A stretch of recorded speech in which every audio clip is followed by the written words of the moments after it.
Hey guys, it's Jenny. So this video is a little bit boring if you are not interested in knowing which camera you should take with you to a concert. But if you want to know, just keep on watching. So I've been looking for the perfect camera to take with me to concerts for ages, and I've seen so many YouTube videos, and every time it wasn't really clear which camera I should get or not. And then I talked to a lot of Rocknrollers, and some of them recommended me the Sony RX100, which is the camera I'm having right now. And I can tell you, this is absolutely by far the most favorite camera I've ever owned to take with me to concerts. Now I want to start off with some good things about this camera, because there are also a few things that I do not like about it. It's not that I not like about it, but I think it's a little bit because So a few good things are that the low light quality is amazing of this camera. If you go to a concert, 90% of the time it is very dark in there, so you have to have a camera that is really good with low lighting stuff, and this camera definitely is. The images are so great, and that's something that I was really excited about. Here you can see some examples of videos I shot during concerts, so you can see the quality of the video and you can see how it acts in dark lighting. Now it seems that the picture quality of this camera is also really great during concert. I haven't tested out that yet because I wanted to have a camera to film with instead of taking pictures with, but what I've been told is that the picture quality is as good as the film quality, and the pictures are really sharp even though it's super dark. Now the sound is actually the reason why I got this camera, because I've been trying so many different cameras on concerts, and every time the big problem was the sound, recording of the sound. It was way too noisy, way too loud. I even went to a concert where I couldn't even use the images I shot because of the sound. So I only used the images without sound and just placed another song over it. So that is the number one reason why I got this camera, because of the sound, and it is so great. I can show you some examples of the sound quality during several concerts. I went to Yellowcard and I was really in front of the stage. I think I had 1 or 2 people in front of me, and then it was me and like the stage. This is what I filmed right there.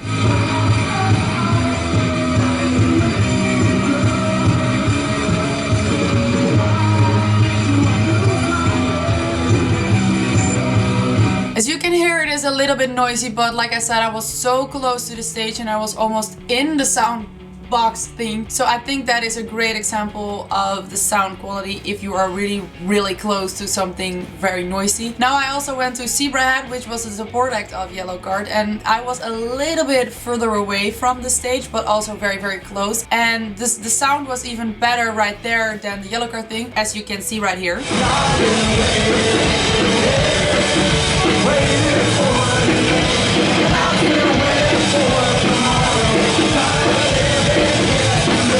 So as long as you're not like in the box of where the music comes from, it's really nice, I think, because I went to several Zebrahead shows with different cameras and the sound was so freaking bad. I was just hoping that I could use 5 songs after I went to the show because the sound was so horrible. And this time I could use every single song I recorded, so that is a very big plus. Now a few bad things about this camera is the zooming. That is something that I am not very happy about. The camera I used before this was a Canon PowerShot something, I don't even know. I don't want to name it actually because the sound was really horrible, so I do not recommend you that. But it was a camera that could zoom in very well, and this camera is a little bit with zooming. If you are really close to the stage, it's perfect because you can zoom a little bit, but if you're standing far away from the stage, as I can show you right here, because I went to a festival that last weekend, it gets very pixelated, and with my older camera I didn't have that problem. So that is something that I think it's a little bit sad about this camera, because it's so great and then the zooming is just meh. Also a bad thing about this